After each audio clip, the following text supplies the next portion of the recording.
Alright guys, here we are at the build here. So to start things off, we're going to be specking into all the trees actually. However, the master tree only has 3 out of 3 into persistence hunter. This is a very important skill for this build. You definitely want to max out your gun damage here, and your action skill duration is going to be good, because for this build we are obviously going to be specking into fadeaway here. It's going to be a crit build. We're going to be specking into gorillas in the mist and unblinking eye, so you definitely want to have persistence hunter to A, give yourself more gun damage, and B, increase your length of your fadeaway, obviously. So right now, we're going to be mainly specking into things that can give us overall gun damage, not as much regen as in this build as in other flag builds that I've done recently in the past. We've got 5 out of 5 into Furious Attack. Hunter skill, after shooting an enemy, Flat gains a stack at Furious Attack. Flex, handling, and gun damage are increased, and their pet gains increased damage with each stack as well. And then I threw 1 into self-repairing system just for a little bit of extra health and regen. You don't have to throw this in here if you want. You could throw it into Eager and Press, or you could throw it in Lick in the Wounds if you want. I didn't throw anything to Lick the Wounds because this is more of a boss build, not a mobbing build, and I finally have this for mobbing. However, I know I said in the past that I would always recommend running this perk, so if you do want to run it, go ahead, totally feel free. It's a great perk. However, we are going to be specking 5 out of 5 into overclock, increased fire rate.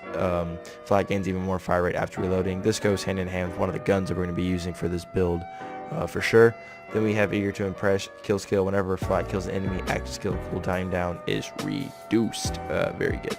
Turn, tail, and run. While moving, Flat constantly regenerates health and gains damage reduction, while still Flat gains gun damage and fire rate. So once again, we're getting even more damage. At least if we're standing still. If we're not standing still, we'll get a bit of damage reduction and health regen. So overall, turn, tail, and run is just one of the best perks in the stalker tree in general. So you should always, spec into this one for sure.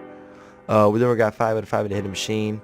This will give us more damage whenever the enemy is not attacking us.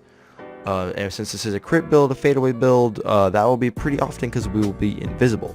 Then we have the Fast and the Furious. While above half health, Flex, gun damage, and movement speed are increased, and their pet gains increased damage. So once again, even more gun damage whenever we are above half health. And we're going to be running bosses most of the time. Whenever you go into your fadeaway, you should be at half health, or above half health. Then I just threw 1 under Rage and Recover. Kill skill, after killing an enemy, Flak and Flex pet regenerate health for a few seconds. Once again, another kill skill that we're just going to be throwing on to combine with our Eager to Impress, so we can just get our fadeaway cooldown shortened as much as we can.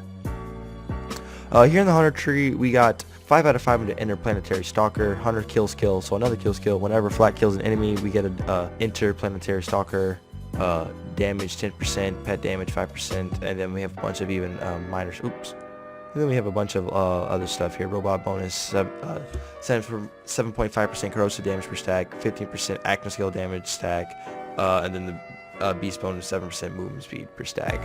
Overall, Interplanetary Stalker is definitely a very good kill skill to run, especially when you're running a crit build. Then we have Hunter's Eye. Flat gains bonus when fighting different types of enemies. Critical hit damage 24% versus humans, armor damage 48% versus robots, and damage reduction I'm gonna say 31%, but I don't want to 0.1%. Really, come on, let's round it up. 31% versus beast damage reduction. Yeah, I have 3 from the class mod, but you do want to put all 5 skill points into here. Then we run head count. Whenever Flag scores a critical hit, there is a chance their action skill cooldown is reduced. Yeah. Definitely want to be running this because you want to make sure that you're going to be getting your fadeaway up all the time. Then we're running 2 Fang. Flak has a chance to fire an extra projectile per shot. And then I forgot to talk about Leave No Trace. Whenever Flak scores a critical hit, there is a chance for 1 ammo to be added to their magazine. So once again, a lot of kill skills going on. We have we have Interplanetary Stalker, which is a kill skill, and then we have down here Big Game. Flax Hunter skills become much more effective and have a longer duration, helps out even more with the fadeaway. And then all the kill skills that we're going to be running here We have the most dangerous game, 2 out of 3. Whenever Flak kills a badass or stronger enemy, they gain increased critical hit damage, gun damage, and handling for a long time, and their pet receives increased damage for a long time. 17% gun damage, 6.7% critical hit damage, 25% handling, pet damage, 80%, and a 2 minutes long duration. Very good, dangerous game.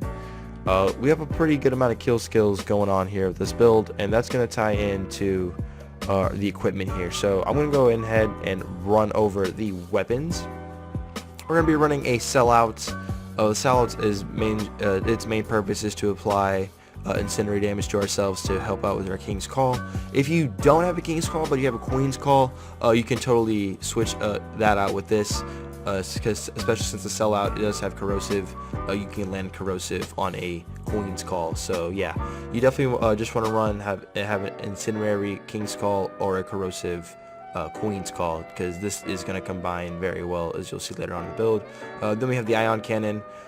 Some people clown on me for saying I rely on this gun too much, but for fuck's sakes, this gun is broken. I use this to sometimes, if I get caught in a bit of a crappy reload with the King's Call, which sometimes does happen, I'll switch over to this thing really fast, and 9 times out of 10 I will have it after the action skill has just ended, and I'll have that huge buff so I can do some quick burst out of damage. The Lucian's Call is good for mobbing, just, you know, like when I'm not burning bosses or I'm just trying to like casually get through. The Lucian's Call works great. I mean, overall the Lucian's Call is just a really good weapon in general, and the ASE for this one is really nice. I say ASE, but the anointment is the ASE action skill, and the next 2 mags will have 50% bonus corrosive damage on a corrosive Lucian's Call. You know, this thing is just overall disgusting. I'm not gonna lie, I don't really use it too much, because, you know, I mainly use this for like, you know, boss killing, because it's a boss killing flak build. But the Lucian's Call, I mean, you have 4 weapon slots. Go ahead and throw whatever you want, but I would highly recommend throwing a Lucian's Call in here. So coming into the actual gear, equipment, however you want to say it, we have the backhand. Damage taken from behind is reduced by 56% and 40% chance to reflect projectiles while shielded. The backhand's a good shield, but the anointment is what makes this disgusting. On active skill end, 50% cryo damage with weapons for 10 seconds. Look, ever since they added these anointments where you can get 50% elemental damage after your action skill is over with, these have been running rampant in a lot of builds, including my own, because these are just disgusting. Combine that with your grenade that has a similar ASE, or if it doesn't have a similar ASE, a Hex works good, Gas Call works good, Firestorm works good. Any grenade if you're choosing, if he doesn't have an ASE, but you do want to try and shoot for one that has a good ASE anointment. To run really good builds in this game, you gotta have really good anointed gear. Unfortunately, that is just the cold hard truth. But this one does have 50% shocks damage. This one has 50% cryo damage. Thing to note, you don't want to stack these, so if these were both cryo damage or both shock damage, that would be a no-no. You want to run separate elements. Then we have the elemental projector. Damage when suffering an element effect, increase your damage with that same element. This is a 90% boost. That's why I said earlier you want to run a sellout with a King's Call or Queen's Call, because for instance we're using the sellout to apply incinerate to ourselves, so boom, and then we have 90% buff to our King's Call right now. So that's why I just pointed that out. And then, you know, if you had a Queen's Call, you would simply go ahead and switch over it to corrosive, and then now you have corrosive to yourself, and then you would have a Queen's Call instead of a King's Call right here. And then the class mod is also very important. Saving the best for last, you know what I'm saying? We have the Bounty Hunter. The reason why you want to run the Bounty Hunter is because Flak has a 3% chance to activate any purchased kill skill when dealing gun damage, which is why we spec'd into so many damn kill skills in the first place, was because of this class mod. And then the secondary effect is bosses are now treated as human, beast, and robotics for Flak's hunt skills. Which we go over to here. We have quite the amount of stuff overall in general with the hunt skill, especially with our 8 out of 5 Hunter's Eye. It becomes disgusting. And then the skills on it, like, they matter a lot. Mine isn't that good. I don't really have that many bounty hunters, unfortunately. But you just mainly want to have the Bounty Hunter for its main perk. But yeah, guys, that is gonna just about wrap up the video. If you guys did enjoy the video, then make sure to drop your load on that like button and subscribe if you are new.